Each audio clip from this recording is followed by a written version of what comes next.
date is Wednesday, April 9th, 2025. It is after 7 p.m. The Town of North Andover's Conservation Commission meeting will be called to order. First order of business will be the Pledge of Allegiance. I pledge allegiance to the flag of the United States of America and to the republic for which it stands, one nation, under God, indivisible, with liberty and justice for all.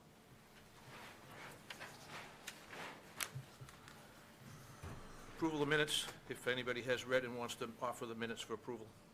I have read them, and I'm moving to approve the minutes as written. Second. Have a motion and a second. All those in favor say aye. Aye. Opposed? That's unanimous on the minutes. Thank you.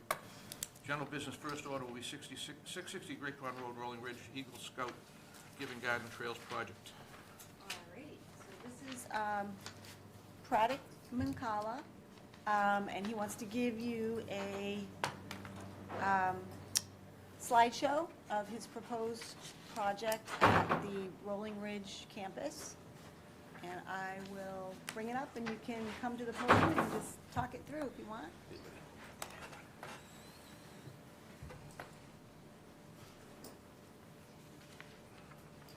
You can just cue me as I go. All right. Okay?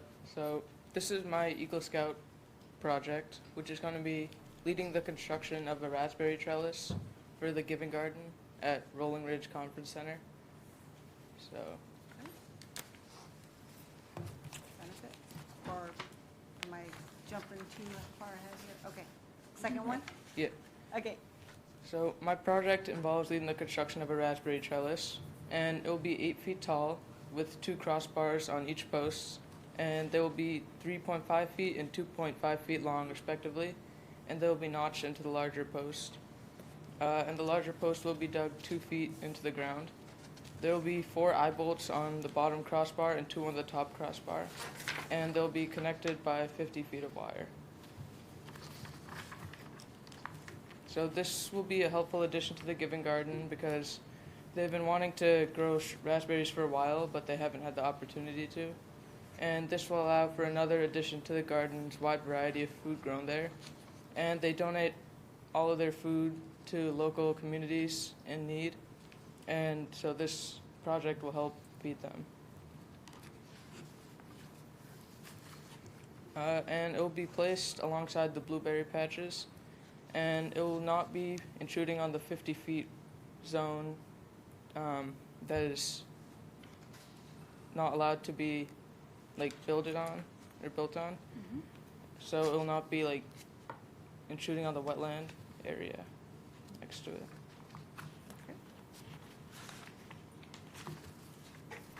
And this is a list of the materials. It is 4 pieces of 8 feet 4x4s non-treated lumber, a box of galvanized lag bolts with washers, 7-inch eye bolts with nuts, galvanized steel wire, eco-friendly waterproofer, and fastening concrete to secure it. And the tools I'll be using are a shovel, measuring tape, socket wrench, wire cutters, a drill, a meter saw, a post hole digger, and a wheelbarrow. And I've also included a model of what the proposed trellis will look like with more detailed measurements on it. And this is the top view of what it will look like.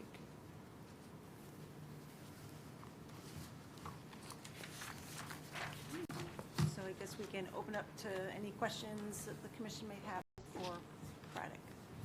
You're outside of the 50? Looks like a great project. I wish you nothing but luck, young man. Thank you. Yeah, looks like a great project. I appreciate the models. Did you do that Yeah. in 3D software? Good job. Thank you. Yeah, great project. Appreciate the presentation. Good luck. Thank you. Yeah, I concur with my colleagues here. I do have one question. Are you planting the raspberries also? No. I'll just be building the trellis, and then the Giving Garden will be planting them. That's enough. Okay, thanks. Great project. Thank you very much for bringing it into us, and I hope it goes smoothly for you. Thank you. So, yeah, this is great, and you did an excellent job presenting. Kudos to you. Where are you getting the materials for this? I plan to get most of the materials at Home Depot, and I have a lot of the tools at home, but the rest I'll buy at Home Depot. Excellent. And is anybody going to help you with this? Like building it. Yeah. So for the Eagle Scout project, it involves like leading the construction. So I'm going to be doing some of it, but mostly it involves like leading other scouts who help with building it. So it'll be a team effort. Yeah. All right. Well, it looks like you're the captain of the team. Good luck with that. Thank you. Yeah, good luck.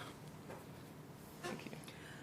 So, I think, you know, it doesn't require a waiver, and, you know, it is in the buffer, but I would suggest the commission writing a letter permit similar to our tree removal process, and just stating that, you know, we got the presentation, and it you know, complies with our bylaw, and if there's any extra, you know, dirt that comes out that's not backfilled, you could probably just put it in the garden, I guess. So, but other than that, So why don't we get a motion authorizing Amy to put together the letter of approval and whatever else needs to be included in that?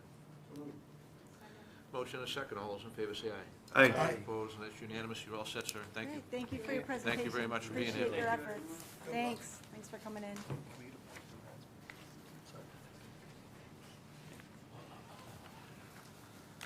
Thank you all. Yeah, thank you. Thank you. Next item on the agenda is certificates of compliance. The first one is 242-1853 40 Candlestick Road.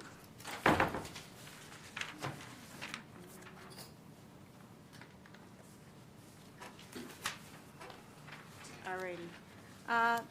This order was issued in October of 2022, and it governs some after-the-fact activities and newly proposed activities within the buffer zone to a BVW, and it was mainly involving hardscape-related projects, and some restoration plantings were required. I had provided you with excerpts from the order of conditions with our findings and waivers, and description of the work, 'cause it was kind of lengthy, but, so, as background, the house was constructed in 1995, and it was approved with a reduced no-build zone, so that's why the house is in the 50. And so a lot of things just are in the 50, but it was built all like at the same time, basically. So the project engineer provided a certification letter noting that a patio connection was not constructed, and 32 square feet of existing patio pavers were actually removed. So other than that, there was no deviations from the approved plan. Final report from the wetland consultant notes that the restoration plantings have done well, and I confirmed that at my site visit yesterday. And I didn't see any outstanding issues. Erosion controls do need to be removed, but he needs help with that. He can't do that himself, so he has to get his contractor. So I would just recommend issuing a full and complete certificate of compliance, and I could just withhold it until he can show me that the erosion controls have been removed. But I have no other issues other than that. How long would you suggest to hold the certificate of compliance? He said he was going to get it done this weekend, so it's a matter of a few days. He was lining up, so. Let me see how the commission feels about that. The question is not whether to approve it. The question is to issue a certificate of compliance and hold it pending an activity. That's an unusual thing for us to do. So I just wanted to see how the commission feels. I don't have a problem with it for an instance like removing erosion controls. I wouldn't want to say I'm cool with that for any activity that we're waiting on. But for this specific one, I'm okay with it. Do we have to issue that COC within a certain time frame jurisdictionally? Yeah, well, they had submitted in, I don't know, when there was 2 feet of snow on the ground. So I said, why don't you just hold it? Yeah. And we'll put it on when I can see the ground.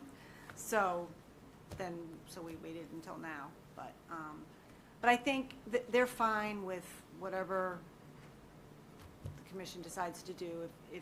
If you want to just continue it, that's fine, and we can just wait for them to get that out of there, and then just issue it at the next meeting, because he did talk about doing it actually the end of this week, so I'm sure they're going to try to avoid the rain over the weekend. But so whatever you're comfortable with, Yeah, that's fine. I'm concerned about the precedent on stuff Yep. like this. That's what Yep. gets me concerned, but I just want to get the rest of the commission to Yep. weigh in. Yeah, I don't have a strong feeling either way. I think in this circumstance, I would be fine with either. Okay. either way. Mayday? Okay. Yeah, I mean, it's going to rain, as you mentioned, Yeah. Amy, so Yeah. it could be 2 weeks before they could, Yeah. be aggressive and get this out. I would give them 3 weeks to do it, just so that it doesn't drop off the radar for us. Right. And they're anxious to get their COC, so that's how I feel. I think we should continue and wait until this is done. I think it's Okay. is bad precedent to go ahead and give a COC for a project that isn't complete. Yeah. And then there's the risk, if it isn't completed, you've already have a COC in place. Where do you go from here? Yeah, I think we're I just creating issues that really need to be avoided. It's almost like a matter of semantics. They're going to get it, and they're going to get it in 2 or 3 weeks, and Yep. then it'll be done. So that's Okay. my thought. Yep. David? That's fine. Why'd you have to be so persuasive? I mean, I think, to the other commissioner's point, I mean, I think efficiency is always better, but I also understand the point that you've raised. So I could go either way, but I do think where you're issuing a certificate of completion, if it's not complete, don't issue the certificate. Yeah. Yeah. Yeah, can we move him over there and just, no. He's our leadoff batter. We love him Yeah. over there. We can work on that. We can change. Legal, though, we need you. Right. We can change the order anytime. I'm ready for a motion. I move that, We're can we gonna continue this? continue, yep. Okay. I move that we continue it for 2 or 3 weeks. What is our next meeting? 23rd is our next meeting, so. 2 weeks. All right. Motion and a Second. second. Any further discussion? None. All those in favor say aye. Aye. Opposed, and that's unanimous. That's Continue. fine. Thank you. Okay. 242953, 2 Clark Street, King Air Charters. This is an old one, huh? Yeah, very old. So it was issued in 1999, and it governed the construction of a hangar, water and other utility connections. The work was never undertaken, and the order has long since expired. The commission will recall that a subsequent order of conditions issued to the airport required them to clean up a bunch of outstanding orders, and this is one of them. So this is fairly straightforward. It's just issuing a certificate of compliance noting that orders expired, work wasn't done, and which I did verify yesterday at a site visit, so nothing had been done. And that if they ever want to do any work there, they have to file a new application. So it's just administrative, and then they'll get it recorded and that. One question. How'd your site inspection go? Good. No, did you, anything remarkable? No, not at all. All right, Nothing. Yep. very good. We're keeping myself from this one. Okay. Yeah. Nothing for me. Thank you. All set. No questions? All set. Okay, motion. Move we grant the COC for 242953, 2 Clark Street, LMA. Second? Motion and second. Discussion? None. All those in favor say aye. Aye. Opposed, and that's unanimous. Thank you. Marissa. With one abstention, unanimous minus Marissa. Can't be that way, right? It can't be unanimous if you didn't vote. Right? All right. Request for determination of applicability, 399 Summer Street, continued from 32625. So this project involves rehabbing a rear porch, landing and stairs, and a walkway. And at the last meeting, the commission voted to grant the waiver for the work in the 25 and the 50, since the house was built in 1970. The only outstanding issue from the last hearing was the need for additional wetland delineation along the southerly side of the property, which has been done. That's accurate, it's on the plan, and there was no other questions or concerns voiced at the last meeting. So recommending that you close the hearing and issue a -3 determination with conditions that require erosion control installation, pre-construction inspection with the contractor and the homeowner, and areas of composting in the wetland to be removed, which she's already working on, actually. Wetland markers to be installed along the edge of the 30-foot, along the edge of lawn at 30-foot intervals, and then a post-construction. Brad, it's on you. I'm all set. I'm all set. I'm all set. The removal of the composting Yep. from the wetlands, Yep. that should be a pre-construction condition. Yes. Yep. Maybe Which is- clarify it yep. in that condition, Yep. that it be that way. Other than that, I'm all set. I don't have any questions. David? I'm good. Okay, ready for a motion? Move that we issue a -3 determination for 399 Summer Street With recommendations with, of? with conditions recommended. Second. Motion with conditions. Any further discussion? None. All those in favor say aye. Aye. Opposed? And I think this one's unanimous. Okay. Notices of intent, 242-1906, 430 Osgood Street, North Andover High School, continued from 3/26/25. All right, let's pull it up.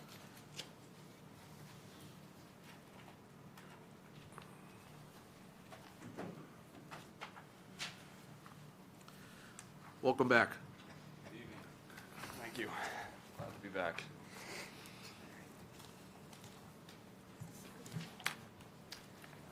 Alrighty. I'll let Kyle kind of go through the main points, but basically, third-party peer review for stormwater's completed. There is one bullet item that the planning board asked for the commission to consider, and I'll let Kyle describe that. Some response materials from the inquiries of the last meeting, both from us and the planning board, that was provided to you for review. Some revisions to the plans, revised operation and maintenance plan, so the planning board will likely issue its decision on April 15th, I believe. That's what I understand. Correct. And then I would just, I don't have a decision ready yet, but I'm working on it. So I would just recommend keeping the hearing open till the 23rd. I'll have that ready and drafted for that meeting. And if there's anything else that comes up, it's just best to have that flexibility without, having a closed hearing and then if something pops up. So we're going to discuss any changes that need to be made. We're not going to rehash all the other stuff we talked about, or are we? Well, I'll let Kyle kind of recap what has happened since the last hearing, and if there's lingering questions. So we new can do information that. since the last hearing? Yeah. Okay, new information since the last hearing. Thank you. Alrighty. You're all set. Thank you. So for the record, my name is Kyle Rowan. I'm with Gale Associates. We are here representing our client, the town of North Andover, and the North Andover Public Schools with regards to the North Andover High School athletics project at 430 Osgood Street. So just to provide a summary of what's happened to date, the last time we were here in front of this commission was a month ago now. We requested a continuation 2 weeks ago on behalf of the outstanding Horsley-Witten peer review process, which is now concluded. So things that have happened in the last month, more or less. The last time we were here on March 12th, the partial certificate of compliance was approved, and we have met with this commission 4 times now, February 12th, February 26th, March 12th, and now April 9th. In that time, we have provided 3 response packages, one on February 25th, one on March 3rd, and the most recent being on March 17th.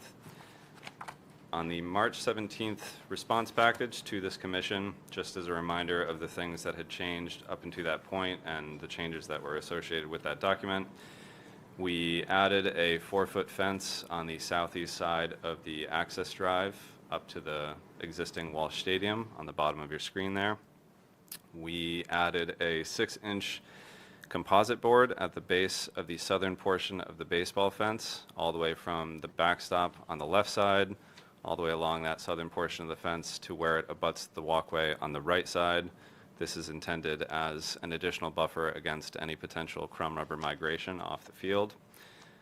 In addition to that, we provided additional language in the O&M document specific to visual inspections for SBR migration during the life of the field. We also added permanent trash cans around the perimeter of the facility. We included some historical O&M and BMP maintenance invoices from the school district having done some catch basin cleaning in the area that was not included in the original submission. And that was pretty much it for items that had changed and been addressed throughout the whole process up until that response package that was submitted on March 17th. So separately from that, we have met more recently with the planning board. We've met with them 4 times now, the most recent being last Tuesday on April 1st. We have submitted 2 packages to the planning board, the final one of which was submitted on March 26th, so this was a week after the last one to this commission. I do just want to touch on the things that changed plan-wise with respect to that submission. They're very limited. We added additional crosswalk signage down at the crosswalk to the tennis courts. We did probably the most significant change, actually, Amy, if you could go to the track plan sheet.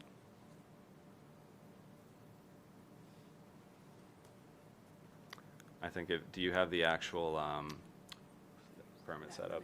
I can also share if you want. Okay.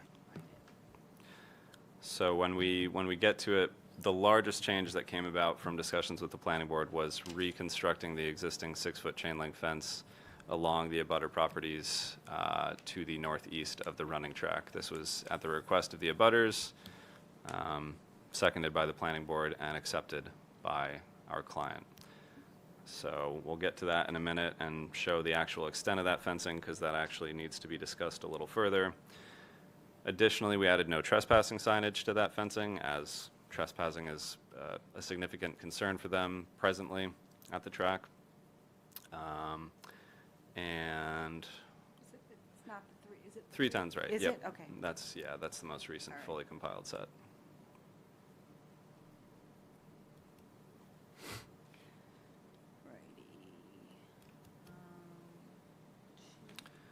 So I guess you can start on C101, actually, the baseball field layout and materials plan. Keep going a ways.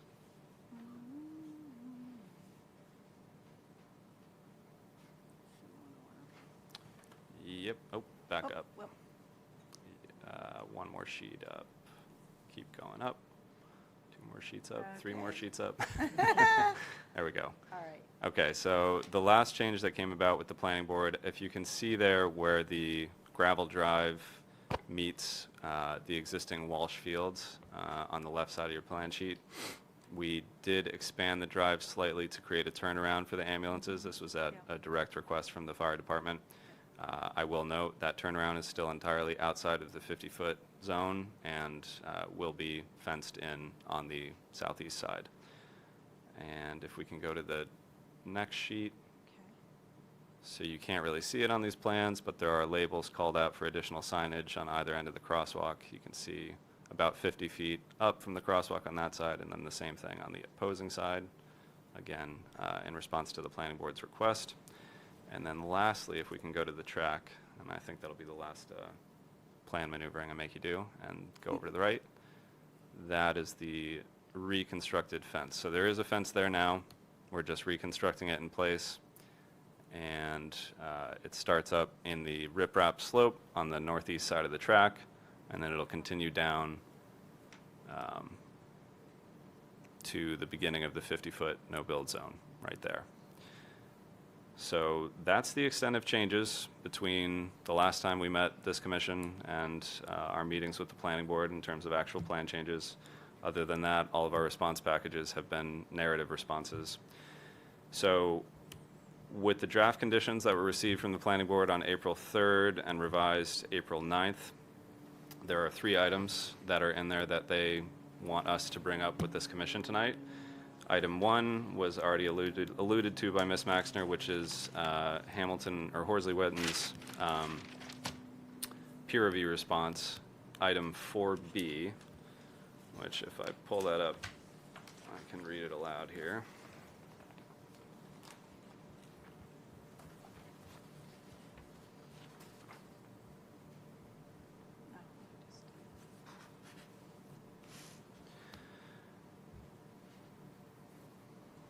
So item 4B is specific to runoff from Wayne Street, which is the existing access drive to the high school, which, as you know from our plans, cuts between our tennis court and the proposed baseball field. There it is there.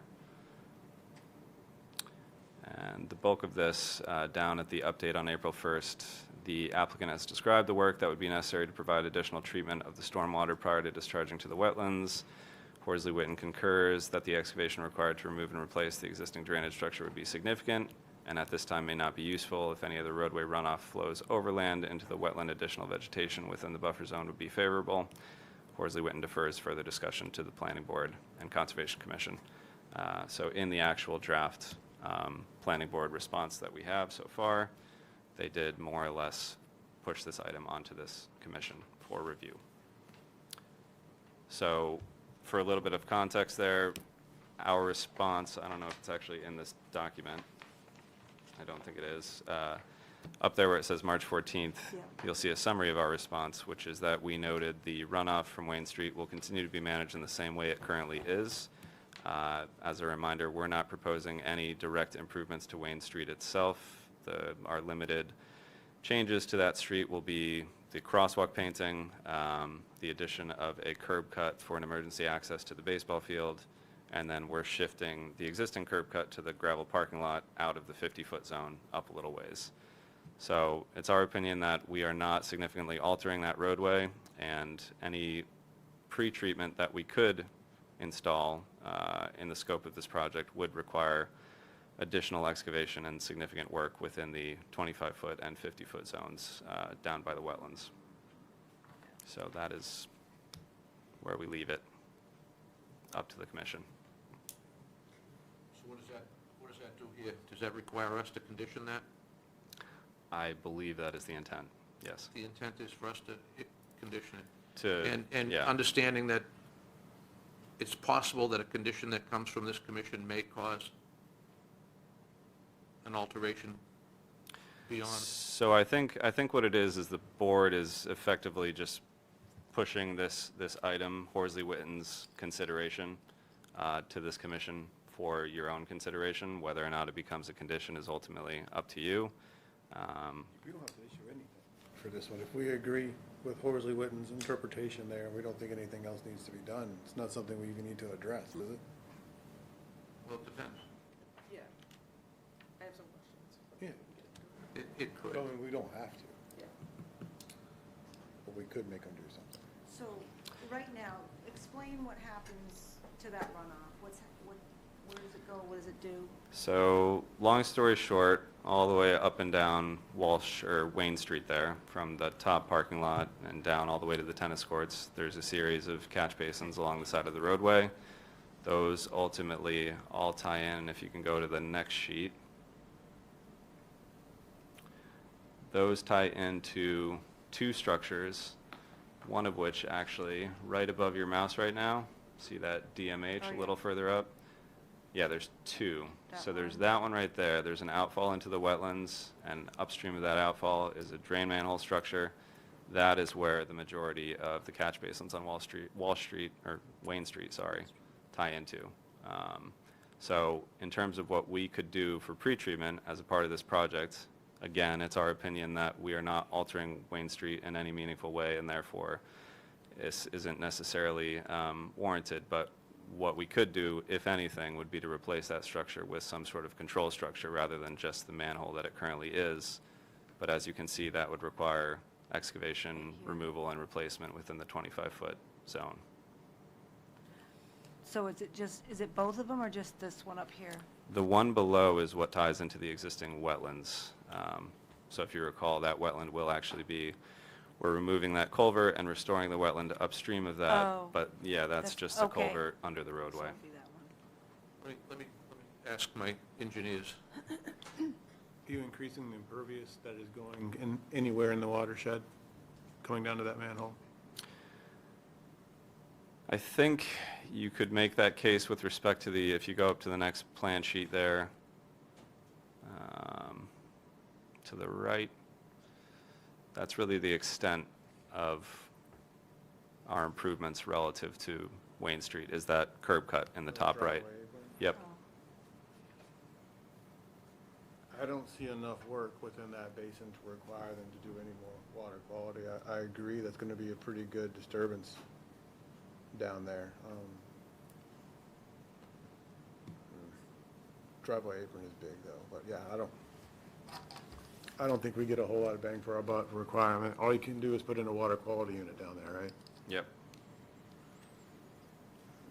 I also think just additional context, and partly thanks to this commission, the directives to remove the existing gravel drive, we're removing that parking use, even though it was never a sanctioned use, but we'll be getting rid of that parking, adding that vegetative strip, cutting down the amount of gravel, semi-impervious area significantly. So arguably, Is it already hooded catch basins along the road? I can't say for sure. That's the only cheap improvement I can give you, is if they're not, then upgrading those maybe. But I don't see enough to make you do a water quality unit or something down there at the bottom. All right, Russ? Yeah, I agree with Brad. I think, like, are the catch basins, do they have deep sumps? Do they have hoods? What condition are they in? Have they been cleaned out? I think, installing a water quality unit is going to be a lot. Mhm. But I think there's things we can, if those features are not already included in the existing catch basins, they could be added for pretty Yeah. cheap Yeah, money. the plastic hoods. Yeah. Real quick, the condition I would like to require is to ensure that the next catch basin downstream of the new impervious areas is indeed a deep hooded sump, a hooded deep sump catch basin. Yeah. And if it is not, then replace that one. Don't go water quality unit down at the bottom. Is Okay. my humble opinion. Where are the catch basins? They're a little faded, I think. Let's see. See, there's one right there. Okay. They're pretty sporadic, probably every 300 feet or so. Sites in the There's one down closer to the tennis courts as well, I believe.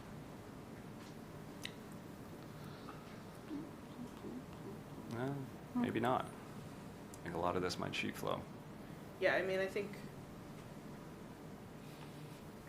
it's included in the limit of work because it's in between two sites, but if this was, it's really striping and minor improvements, so just kind of looking at those existing catch basins, in my opinion, defer to the rest of the commission, again, making sure they have deep sumps and hoods.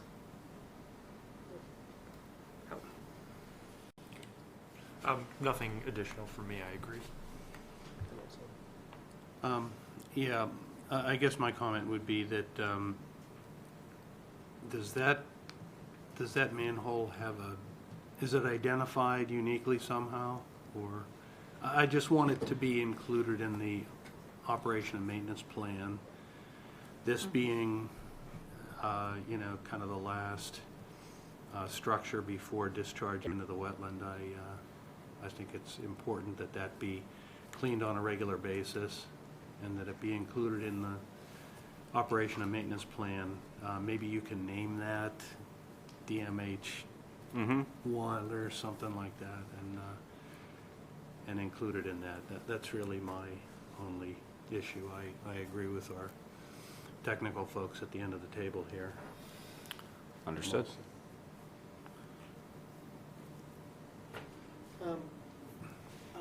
Number one, I agree with our folks here and Brad's humble opinion. In addition, I do like the fact that you got the ambulance doesn't have to turn around near home plate anymore. So you've got that little area there that it can turn around. I think that's a really good improvement because people would have wondered why the heck we didn't have something like that there. So I know it's getting a little closer to the wetland. We have a fence there now. I think that's a good use of that space. Thank you. So I certainly appreciate the input from the experts, and I'm just wondering if you could indulge me for a minute and just explain, if there haven't been any substantial changes to Wayne Road, why are we recommending a condition?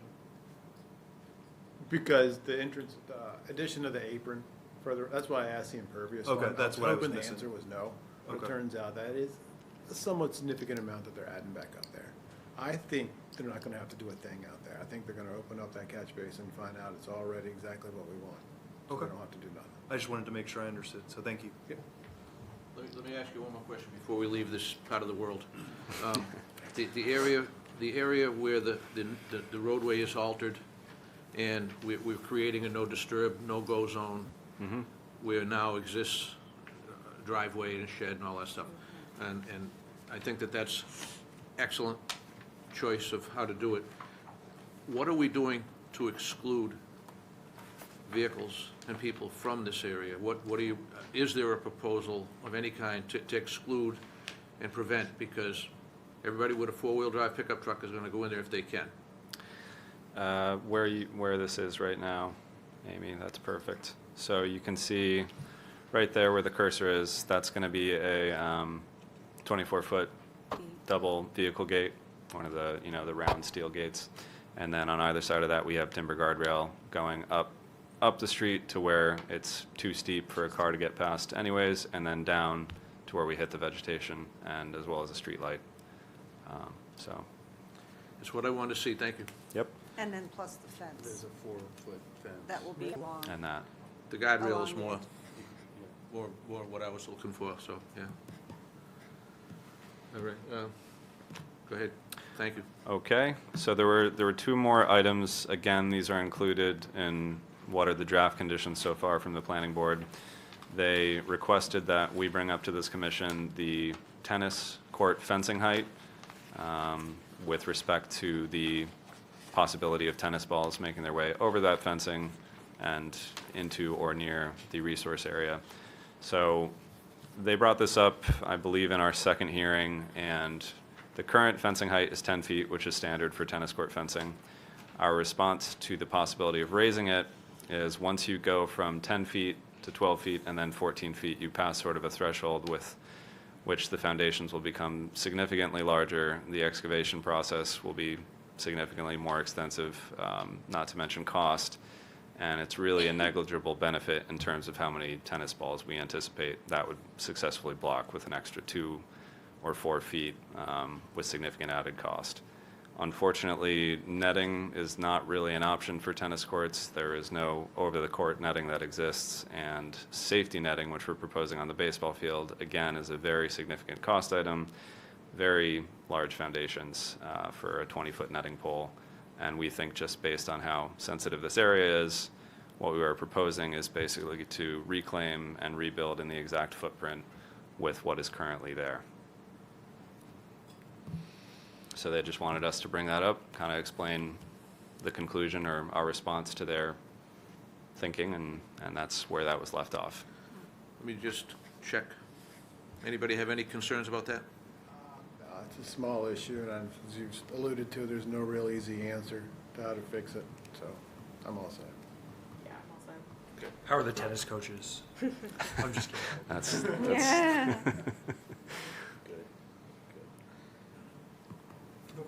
I also have nothing bad to say about it, so, I mean, tennis ball pickup in the wetland is we can needed, always so- encourage Yeah.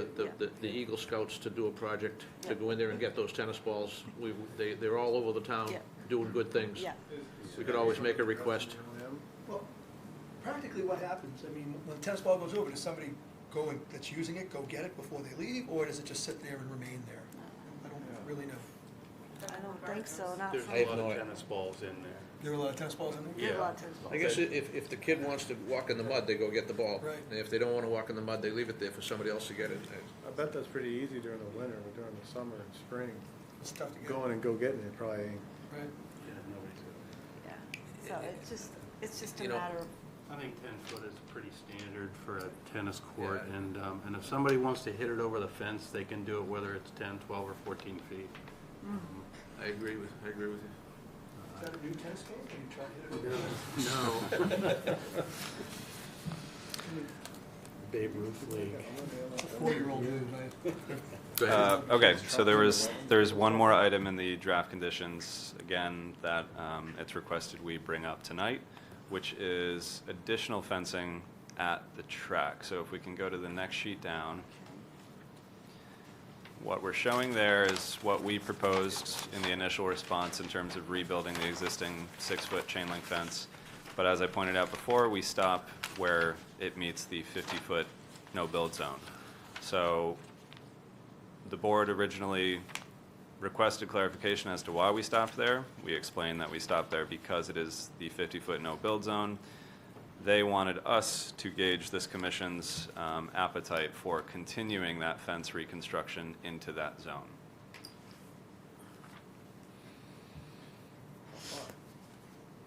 That's a good question.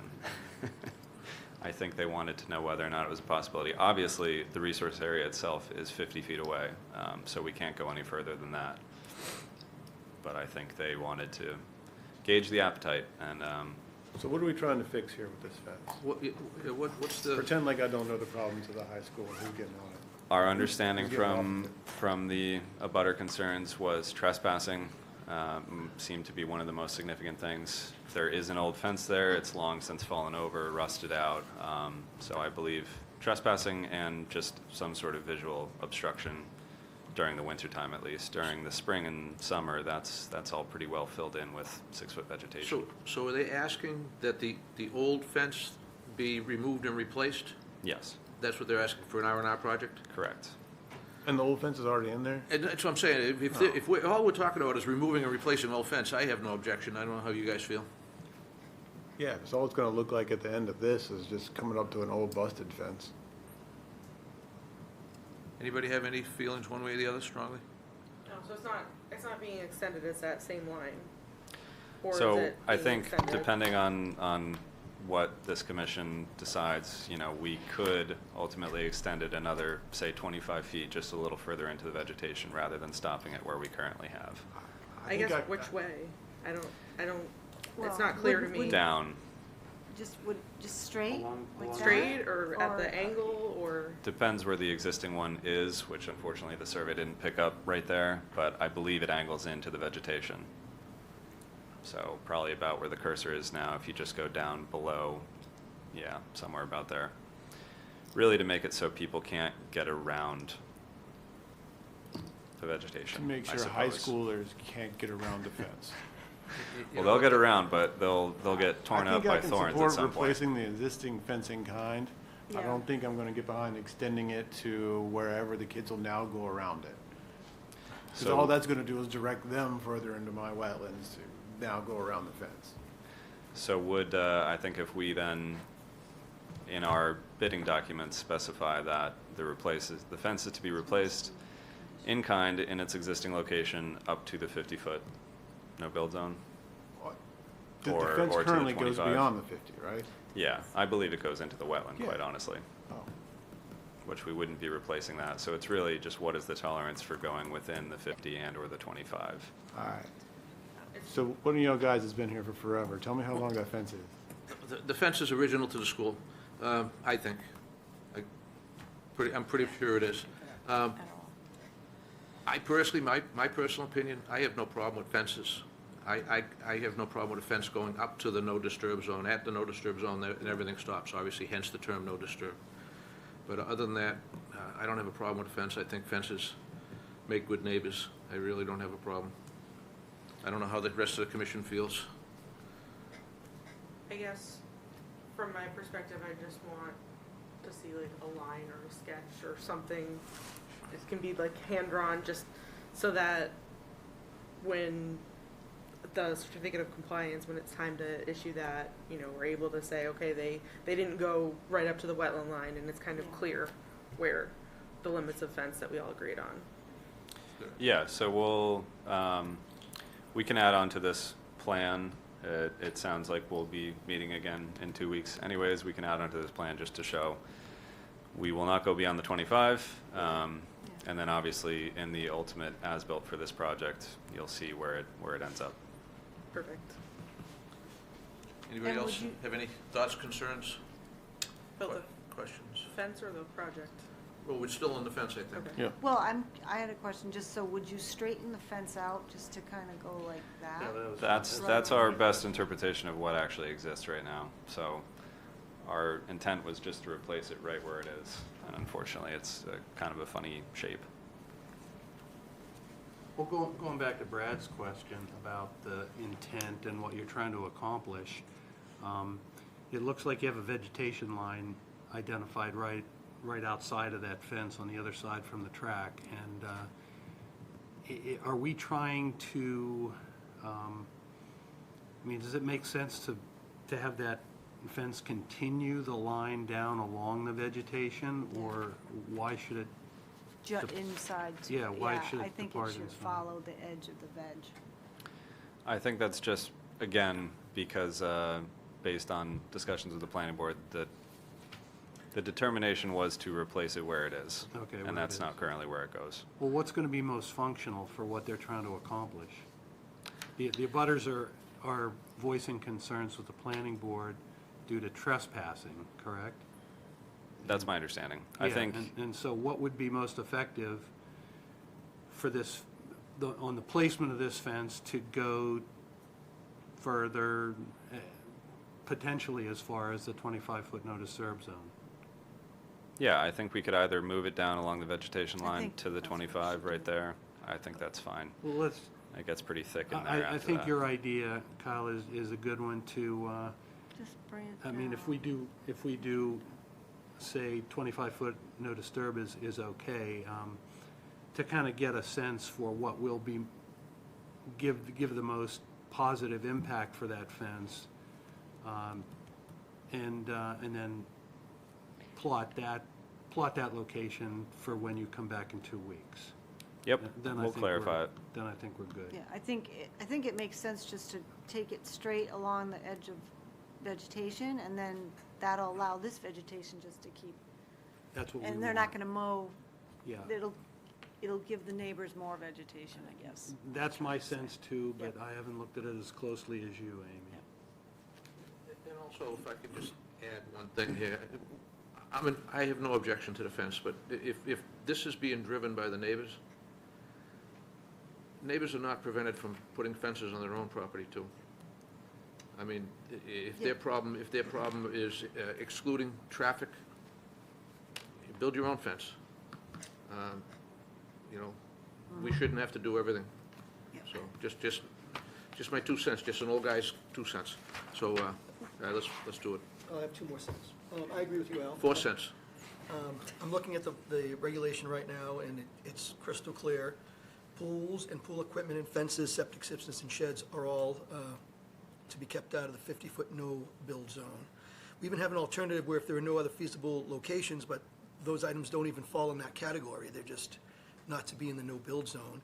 If there was a good reason for conservation reasons or otherwise, I'd probably give it some consideration, but if it's really a trespass issue, not within our jurisdiction, I would say let's keep it out of the 50. Unless there's some, unless it provides an enhancement, Amy, some type of wildlife critter enhancement, then that's another story too. And I know it's a tough area to try to look at, but And if we want to look at changing our regs or bylaws and getting fences, up to 25 feet, if there's no alternative means, then we can modify it, but it's currently written, it is what it is. So I'm a little confused because I have a fence in the 50-foot zone that this commission approved. yep. So I'm trying to figure out, on the other side by the gravel parking lot, we want a fence and we want it to protect the wetland. On this side, now we're hemming and hawing over 25 versus 50. I think we should just say originally what Marissa said. Show us a chart, show us where you want the fence to end, and if it makes sense for a fence to be in that 50-foot zone, then we approve it, right? We also, you're correct, we also, Amy, if you might recall, we had some filings before this very commission within the past year where we voted and considered a fence not to be a structure. Regardless of what is, there are a lot of mistakes in the regs, and there are a lot of mistakes in the bylaws. I personally think that's one of them. But rather than get into a constitutional battle over it, let's follow the suggestion made to take it up to a point certain and see what the benefit is. And I can get back out there and take a picture of what things look like, That would be the, and then that would probably inform, okay.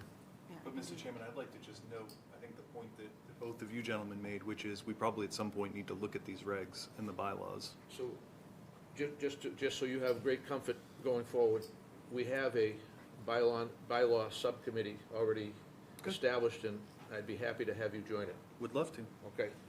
All right, let's, where are we going from here? That's my spiel.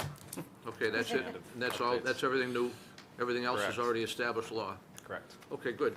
Amy? Unless the commission has other questions or wants to, Just going forward, I want to make sure that yeah. they're clear what we're asking for. And what we're, Yep.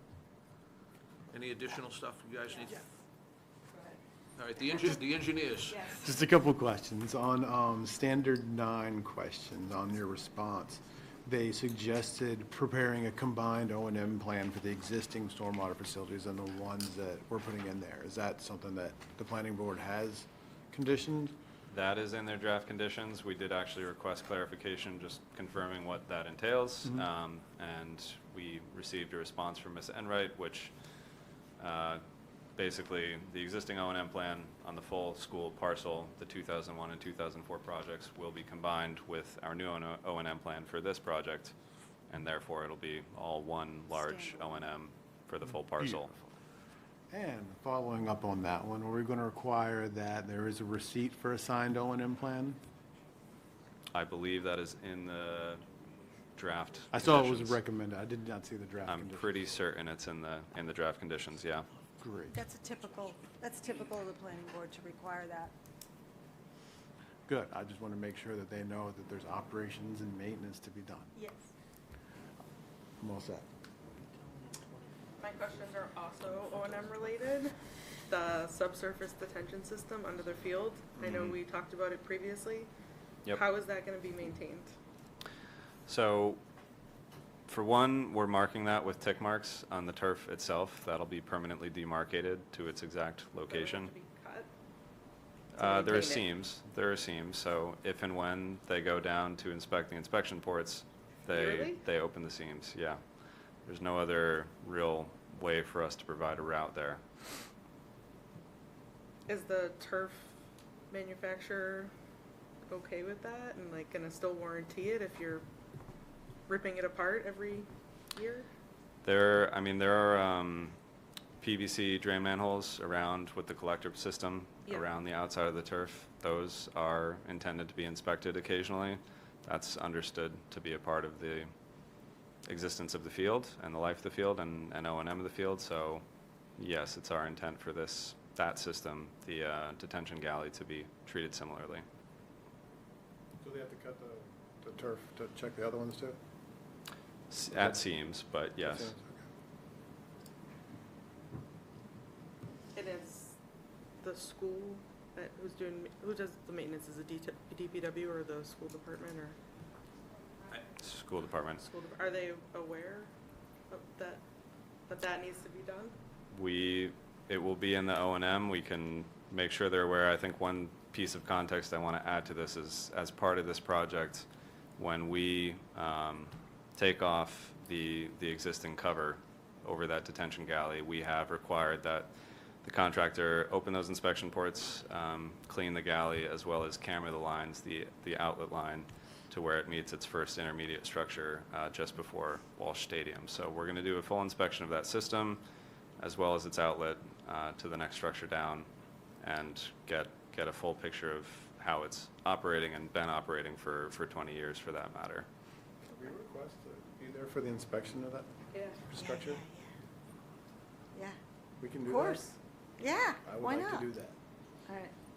I guess my ongoing concern is just that the system's just gonna get buried and forgotten about and, like, I don't know, it's just my concern. That, you know, subsurface system is one thing, but this is a system under a system, technically, so. It would be nice to have some teeth and an O&M, so somebody to check it to make sure it's being done. Yeah, I mean, last time we're talking about when we had some water quality units and some other stuff, and they're looking for receipts from like 3 years ago, and we know these things need to be done annually. So I'd love for some assurance that operation and maintenance will happen, but I know I can't get that out of you, and I won't try.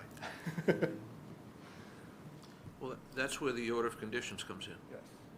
So your assurance and performance is mandated right there. So when we consider and issue that document, make sure that's in. So can like Amy just go to the school site, request to see the O&M plan and check the logs? And then Yeah. issue a violation if they're not filled out?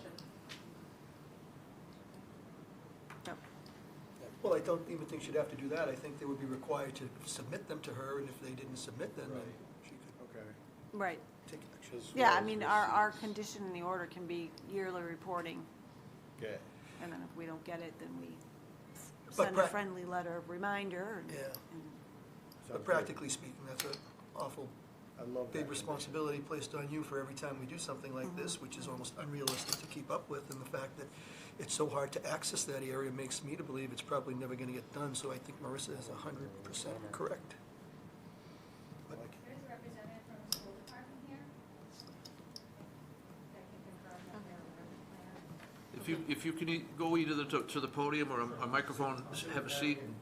Yeah, the intention, Greg Landry, Director of Personnel and Operations, nice to be back with y'all. The intention would be to fully comply with what the O&M plan will be. However that comes to be, you know, I plan to be in this position for a little while, so, you know, I'll do my best to follow through annually and whenever we're doing the maintenance on this field and area. concerning the warranty question, do you all know what the warranty is and whether or not cutting the seams violates it or avoids it? Inspection does not violate it. It's most turf systems, we don't know what the manufacturer is going to be at, public bidding and all that. The minimum is 8-year warranty. Some are now going up as high as 10. And it's expected that seams are going to be cut for inspection purposes? Yes, they can be, and seam repair in general, if a result of wear and tear, is covered by the warranty as And well. are there companies out there that do this as their primary business purpose? O&M type inspections, No, though? no, I the think cutting the so. seams and doing this kind of Yeah, very yeah. unique type Oh, of yeah. work. Okay, Yep. thanks. A question about the operations, the athletic operations down there on the field where the inspection would be done. What time of year would that be most likely? Would the field most likely be accessible for that to be done? Would it be during the summer? Would it be during the seasons? Yeah, hard to say. It would, most likely summertime would be a better time, I think, off of the fall and spring seasons, when there'd be a lot of activity, especially in that area. But, yeah, we would make sure that we'd find a time that things aren't scheduled there. Probably summertime. I think so. Okay. It's an annual thing, right? Yeah. So, yeah, summertime's a reasonable suggestion. Periods of low water, less damage. Yep. It sounds reasonable. Less activity. Less, all of it, yeah. What do we need to give them going forward? Because we're not ready to close tonight, obviously. Right. I wish we were. So we have to invite them back. What do we need to give them for marching orders going forward so that we can close next time? Well, the fence, the O&M, the fencing,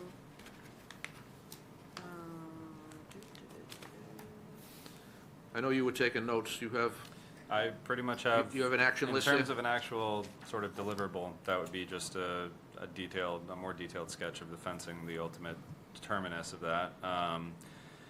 The other item was the catch basins, the existing catch basins on Wayne Street downstream of the apron, confirming whether or not those have a hood. And if not, I think we would anticipate a condition to that note. And that's pretty much all I have. The O&M, just to be clear, I assume you mean the combined O&M? Because that'll be, yeah, that'll be part of the, again, that's a draft condition with the planning board. So we fully expect that to become a formal condition, and that is something that's actually owed prior to construction per their conditions. So really just Can it the be fence. prior to, I guess what's holding it up being completed now? It doesn't need to be signed, but like, could we see that prior to the next meeting? We could at least get together the old O&M and this one, and yeah, I don't know about like an actual formal combined document. Technically, the school department is going to take that task on, but, so I don't want to give them a deadline. Well, you're right there. I'm but- mostly just concerned about this system under the field, so. Understood. Like, understood that it So needs to be additional, combined we'll, and everything. we'll get those, just all those documents in one place, and then we'll provide additional detail on that galley. Okay. So I just have a quick question about the subsurface gallery. Is it in the newer O&M? I mean, because of it, now that it's under a field, is it spoken to differently than the previous? It's not in the new one. Okay, gotcha. Yeah, primarily just because it's not something that's actually being, it's not one of the improvements in this project, but we can make sure it's clearly tied Okay. to the old. Yeah. Okay. Anybody from the commission have any other questions or concerns or instructions? No. Wish list, anything on the wish list? I wish it's one more meeting. We've come a long way here. Let's make it a clean one. Yeah. With that, I'll move to continue, if that's, I'll make your wish come true. Let me just, hold on, let me just check. Any abutters that want to be heard? There isn't a butter. Or Please, member of the please go to the podium and,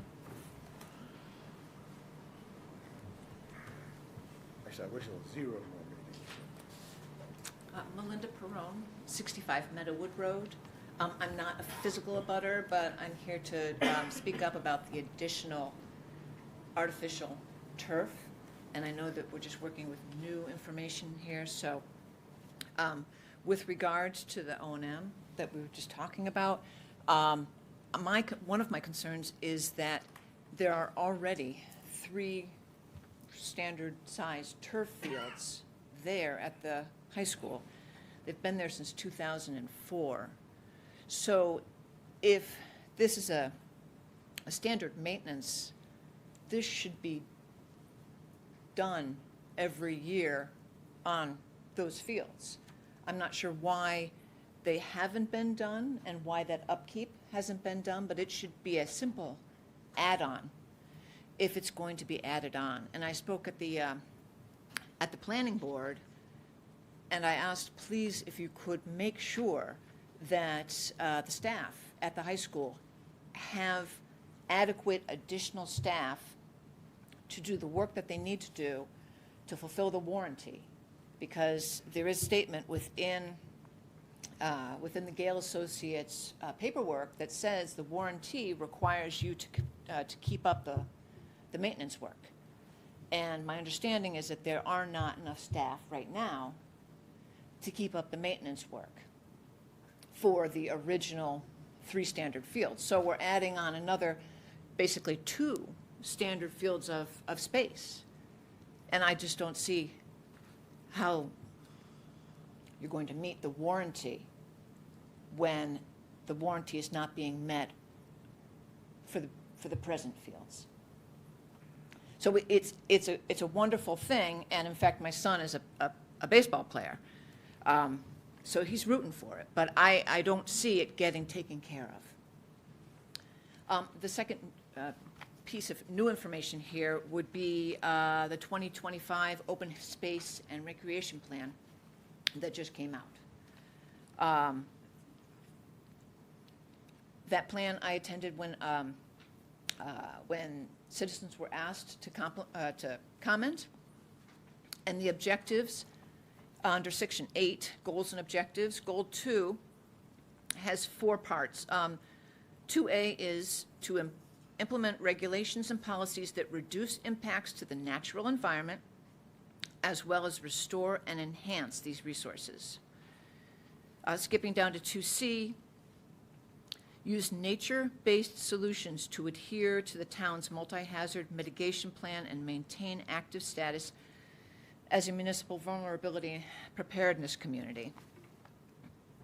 And in that, a sub number 2 says, continue to find opportunities on town properties to implement green infrastructure approaches to manage stormwater runoff and reduce flooding. This is green. The artificial turf will be green, but I don't think that that's the green infrastructure that was recorded in the open space and recreation plan. The third is 2D, increase public awareness of local conservation land and open spaces and educate about the importance of protecting these resources and natural environment. Speaking for Kachikowick Brook and the heat that will be produced by this turf, and possibly by the 6-PPD, if it comes to be understood as the toxin that people suspect it is, I don't believe that the installation of this additional turf, this artificial turf, is good for Kachikowick Brook. At the end of the plan,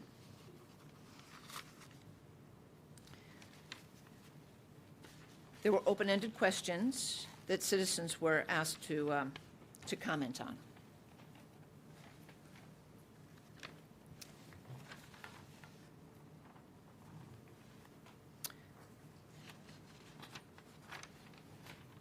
And one of them was, what do you hope to see in North Andover with regards to the natural environment in the next 5 to 10 years? And the comments from 40.9% of the citizens who attended was preserve, restore, and enhance natural resources. I don't believe that this turf field, this artificial turf field, will be working towards that goal. The second is 33.6% of the participants said limit the impacts of climate change. And I believe that the artificial turf that we are adding to the high school will bring up the total non-bio or hardscape and artificial turf. It will bring it up to 45% of the land on the campus. That is not working to prevent climate change. And that's all I had to say. Thank you very much for your attention. Thank you, Ms. Pro. Amy, are you all set? You all set? Okay, You are. ready for a motion? Should be an easy one. I move that we continue for 2 weeks. Second. Motion is second. All those in favor say aye. Aye. Opposed? That's unanimous. Thank you. Thank you all. Thank you. I thought y'all had it.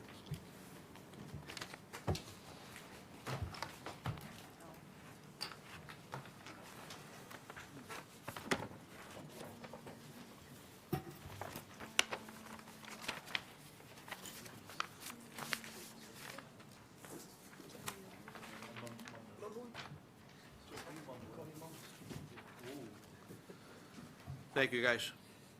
Thanks. Okay, under notices of intent, 242-1907, Route 114, right away from Waverly Road to Willow, continued from 326.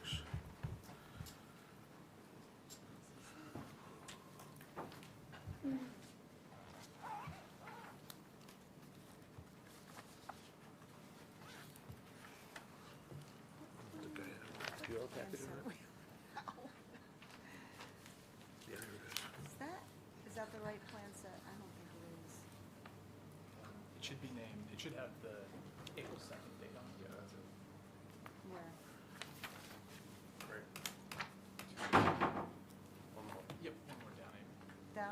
Why can't I, oh, staring right at it. Getting late.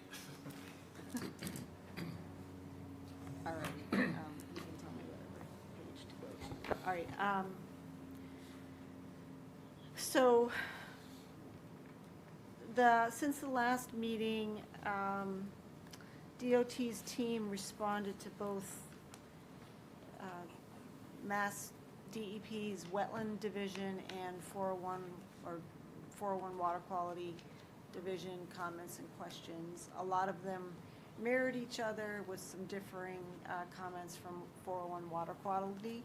So I think I'll hand it over to the team here for a brief overview. Yes. Yeah, thank you, Amy. Sam Campbell, Greenman Peterson, Inc., we're Mass DOT's design engineering consultant for the project. As Amy mentioned, we had received comment memos from Mass DEP on both the notice of intent and the 401 water quality cert application. As Amy also mentioned, we provided responses to both, and throughout the document we provided that has the responses for the 401, we did note where the comments corresponded to the NOI comments. There's a lot of overlap. Be happy to address any of those. I would say focusing on, plan changes since our last meeting, because the response memo is 9 pages and we don't need to read through the whole thing. There's 3 that I wanted to focus on. So first was 2 that are related to the SCM1 infiltration basin at the eastern project limit at the intersection of Waverly Road. We did relocate the limit of the stone drainage channel that was proposed down gradient of the outfall. I think if you go back up a couple of sheets. Yep. Okay. Yep, so this drainage channel, which is in the sort of top of the screen there, has sort of shifted twice now. So we initially visited the site with commission staff as well as Mass DEP in November of 2024. At that point, the stone drainage channel was shown further to the west, closer to the bank. It was sort of expressed to us that it was a little too close to the bank. There was a concern for erosion and scour, so we shifted it onto its current alignment.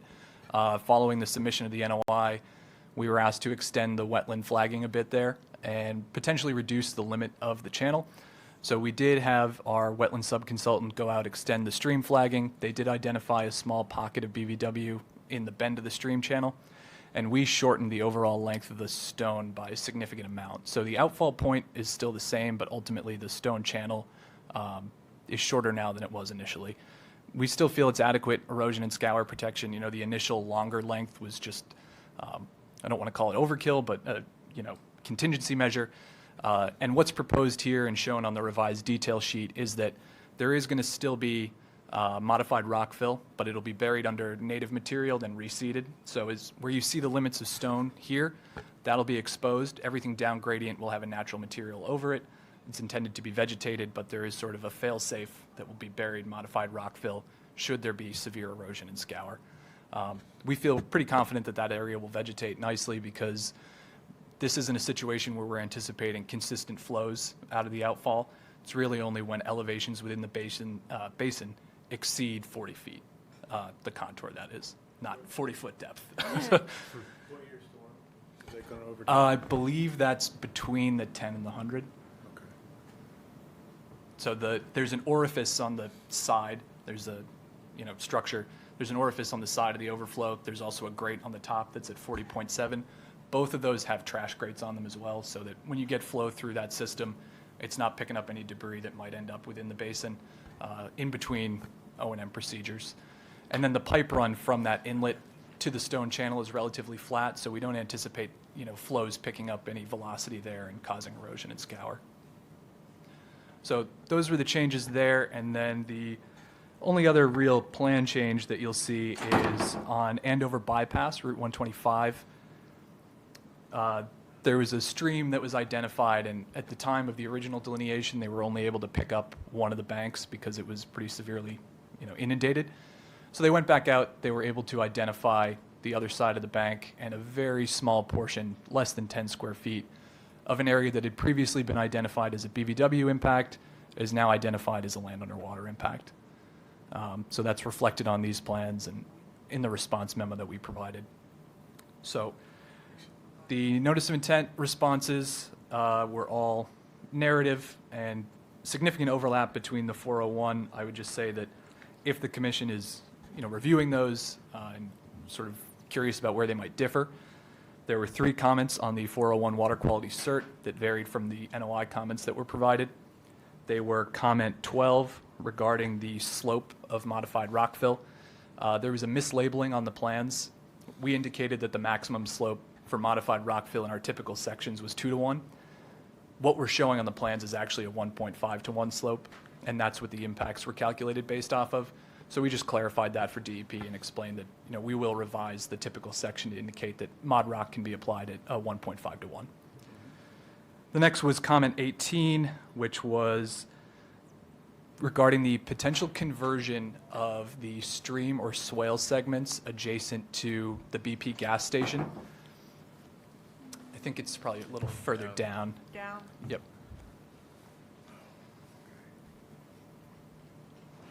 One more. There we go. So you can see the 2 blue shaded areas to my right. I think it's on your right as well below. But those are streams that were previously drainage ditches. So we have record plans from when Route 114 was initially laid out as a state highway that show them as drainage ditches. They predate the effective date of the act, which is why they were identified as jurisdictional. And what we're proposing to do is, the shared use path will be coming through here, filling a segment of them.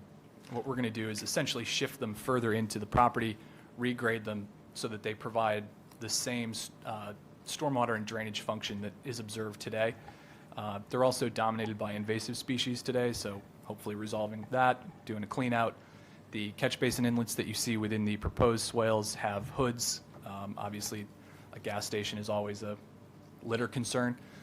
So our goal here was really to replicate the function, provide an improvement, but also comply with the wetlands protection regulations.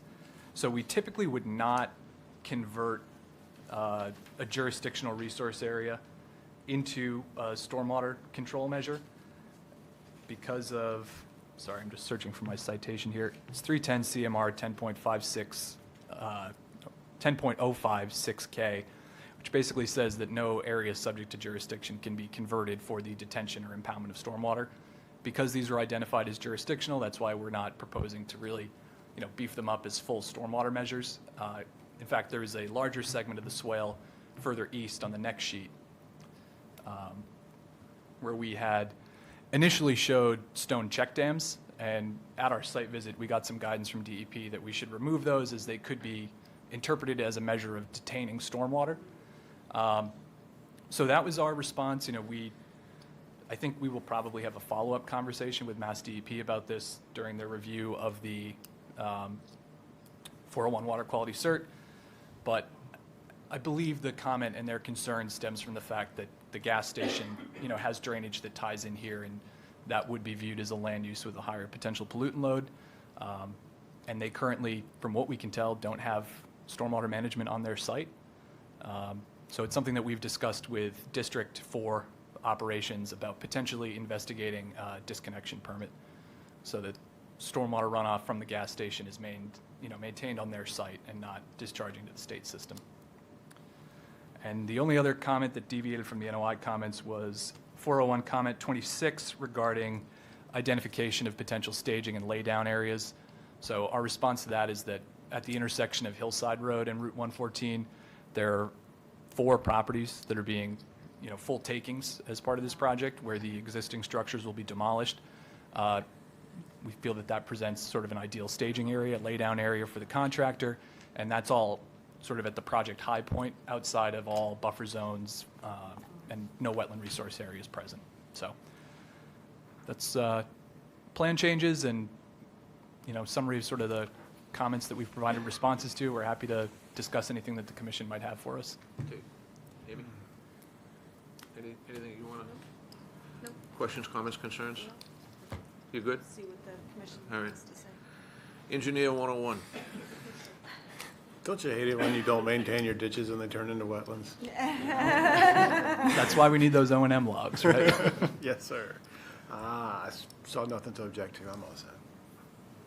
I just actually had a question in regards to that. So I guess the intention is to not maintain those areas, the newly created areas, and have them kind of turn back into wetlands, sort of like a replication. I'm just curious what DEP's opinion was on that. Right. So essentially what was expressed to us was that because they're jurisdictional now, Yep. we're trying to restore that condition as best we can. So that's why we're using a native wet tolerant seed mix in there. So ideally, we would like for those areas to naturalize. The larger segment of swale, which is further east towards Hillside and Mill Road, there's no catch basin inlets in there, so that we would just sort of allow to grow up and function as a intermittent stream. The smaller two do have catch basin inlets within them, so you would see typical catch basin maintenance, pop the hoods, remove any debris, litter, things like that. That makes sense. But no mowing and stuff, kind of just let it. Right. That's all. So, where we're on these small jurisdictional areas, did you say that you plan to move them, shift them, or expand them in one direction? Yep. Could you explain to me again how that works? Absolutely. Could we, actually on the sheet that you were just on, Amy, could we zoom in a little bit? Yeah. Thank you. So I know it's a little bit difficult because we get a lot of overlapping lines here, but you should see a sort of thick, solid black line up a little bit. And yep, so that's where the shared use path is. And if you follow the bottom of that line, you'll see that we're going to be resulting in a partial fill of the swales. That's the physical limit of the shared use path and the wall that will support it. So there are segments of these existing streams that will not be filled by the project.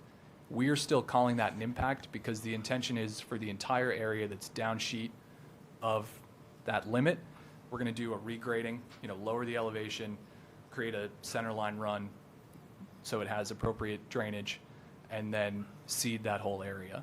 For these, if you look at the sort of ellipse shape there, that's the limit of the proposed regraded swale, essentially, aligning with what is in the existing condition. And then if you look to the right with the larger segment and you follow the dashed lines, that's the limit of grading for what's going to be reconstructed there. So that whole area in white below the blue cross hatching is essentially what's going to become the new stream channel that'll be seeded with a native mix and allowed to naturalize.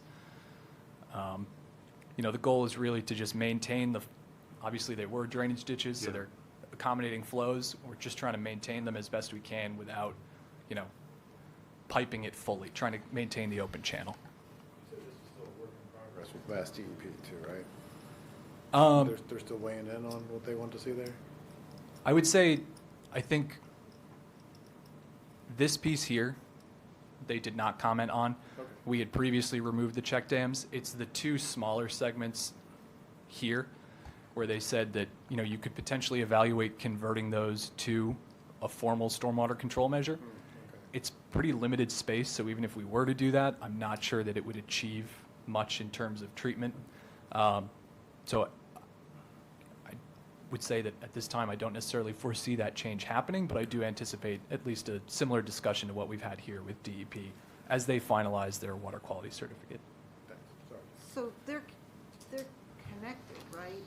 Yep. Via, Yeah, so in the existing condition, what's the size pipe? there's a couple, it's like 12 to 16. Okay. They're pretty small. So there's existing pipe connections under the gas station driveway. Driveway, yeah. Those pipes are really flat, pretty sedimented in, and at this point, you're getting either no flow or not negative flow, but it's pretty stagnant. So that's the reasoning behind putting those catch basin drop inlets in there, is so you'll get open channel flow through the largest segment. It'll go under the driveway via pipe connection, enter that middle swale, saturate the area, have some flows, support any wet tolerant vegetation, then enter the closed drainage system as it does in the existing condition and continue down onto Mosquito Brook where this all sort of terminates. And the pipes that go underneath the BP access drives, are those BP pipes or Mass DOT pipes? That's a great question. I think, yeah, they're the Existing, I believe it's Mass DOT because another dark dashed line on that, like, Is it this yeah, one? that one right That there. one? That's an existing state drainage easement, Oh, okay. Yep. which is where all the existing drainage is today. Yeah. So our record plans just show this area with a continuous ditch. At some point, whenever this was first developed, you know, they got the driveway permit and probably facilitated the installation for DOT. Okay, And those will come out. okay. What will come out? The pipes, the existing pipes will Oh, be, okay. when they mill that area, those will get, you know, removed, backfilled, and so we won't just leave a void space under the driveway where the old pipes were.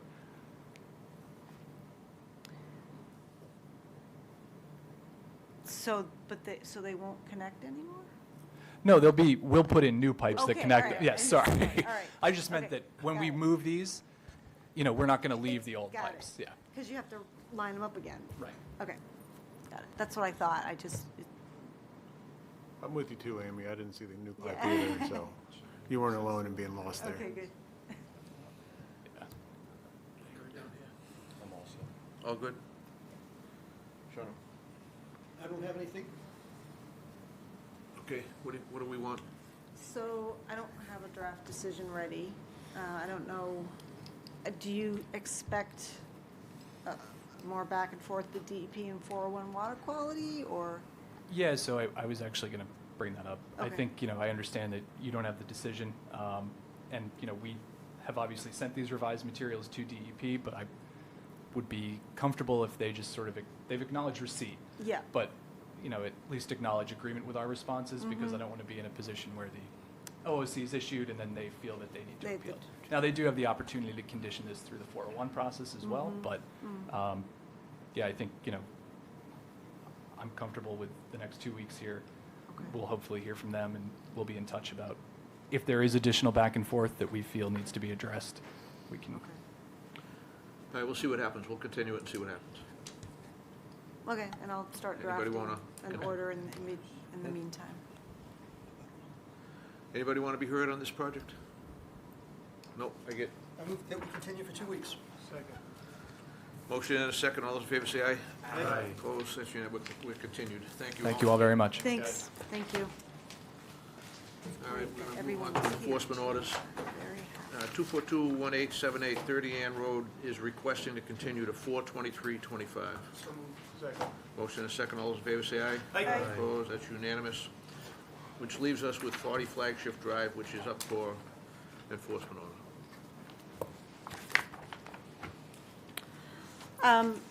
So, you know, obviously, the commission knows that we recorded an enforcement order against the deed, but in the name of the previous owner.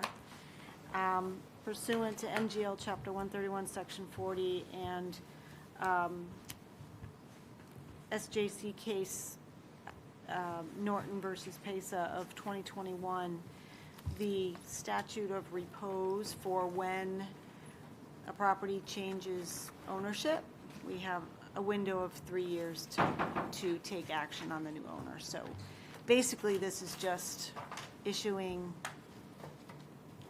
essentially the same enforcement order to the new owner to keep our ability to, you know, enforce. So you've generated a new cease and desist and enforcement, basically the same, It's the same one. the same one that we had issued to Linsky, Right. only now it's going to be. Now it's going to be in the name of We're the going new to owner. make service to the new owner. Right, Even though we don't have to, that's what we're going to do. right. Is it Okay. going to be filed with the registry of deeds? I didn't get that far, so that's something you guys can talk about. Well, the previous enforcement order was recorded. And in spite of our best wishes, when the property changed hands at a auction, the closing attorneys, for whatever reason, failed to carry that document forward to the new owner. And he possibly was unaware. His opinion was that a foreclosure auction wipes the slate clean. That was his opinion. We don't agree, but in order just to, We, the Commonwealth of Massachusetts, you mean, right? I mean, we, the laws of the Commonwealth. we, anybody and everybody that has any involvement in this, not to mention the Commonwealth of Mass, but Well, anyway. You so- guys have the foreclosure deed in your packet, so I just, and. So you that's know. the genesis of this whole thing. That's, we're doing it all over again because the subject on the property is challenging the service, and he's challenging jurisdiction. So this is what we feel we have to do. So that's what's before you. It needs to be ratified, and then we can ask Amy to please record it. I'm ready to move that. Any questions, comments? Yeah, just to be clear, all that lawyering you tried to make me read, what it was supposed to say was, or what it was trying to say was, yes, deeds or enforcement orders do transfer with deeds, but we have to then put it in the new dude's name in 3 years? Is that a general summary? Or Yes, can- and that's the act, the Wetlands Act Okay. language. That's why we're doing it. Okay, so the only reason we're doing this is because it changed hands and we Yep. gotta put it on the new guy. Well, Yep. yes, but for a lot of reasons. When he was at the last meeting here, Yeah. he made it very clear that we didn't have any jurisdiction over him, that he hadn't been served, he didn't acknowledge service. Yeah, and the first part of that lawyer and stuff was telling me that that's wrong. And he wanted to educate all of us on what we didn't know. So we are educated now. We went out and did some homework, and we're educated, and, I'm just making sure I understood the homework properly. I'm just a dumb civil. yeah, well. Make sure that's what No. it says. One of the other things, let me mention it real quick, and then I'll shut up. One of the other things I asked Amy to do was put together a package for me, which I'll take on my own and meet with the shift commander at the police station. For the reason being that should Amy or somebody drive by the property and activity is taking place, we want to be able to call the police and have them take enforcement action, because we're not going to ask Amy or anybody else to get out of the car and confront these guys. Fair enough. It's just not, it's bad juju. So, but if we bring a package to the station and they have it and they put it as part of their roll call, then if and when we have to call them, they'll understand what It's it on is their we're radar. talking about. They won't say, what are you talking about? Yeah. All right, so, But just to make sure, because Brad, I'm kind of with you, we're really just doing this out of, like, to erase any doubt at Right, this point. exactly. that really is all we're doing. Exactly. That's right. That's just, so We're we're not- all on the same page with the Yes. homework, is right? Yes. That's correct. I agree. So I know one of the questions was, why do we have jurisdiction? So wondering if we can add to the new enforcement order the exact section of the Wetlands Yes. Protection Act that allows that jurisdiction. Yep. Yep. Because that way it could Yeah, point to it. It's a good suggestion. Very good. Yeah. Anybody You else? stole my thunder again. You want me to put you down there now? Oh, no, then I have to come up with something. Are you kidding me? We gotta alternate engineers and lawyers. I think so. Boy, girl. As Okay. always, we're always open to suggestions. All right, so I guess what we need is a motion to ratify the enforcement order as drafted. So moved. Second. Motion is second. All those in favor say Well, aye. as drafted and amended by Marissa. Yeah. As amended. Second. All those in favor say aye. Aye. Opposed, and that's unanimous. Is there anything else you need from us tonight, Amy? No, I think there's no decisions tonight, so that was it. Go ahead, Sean, do it. May I move to adjourn? Second.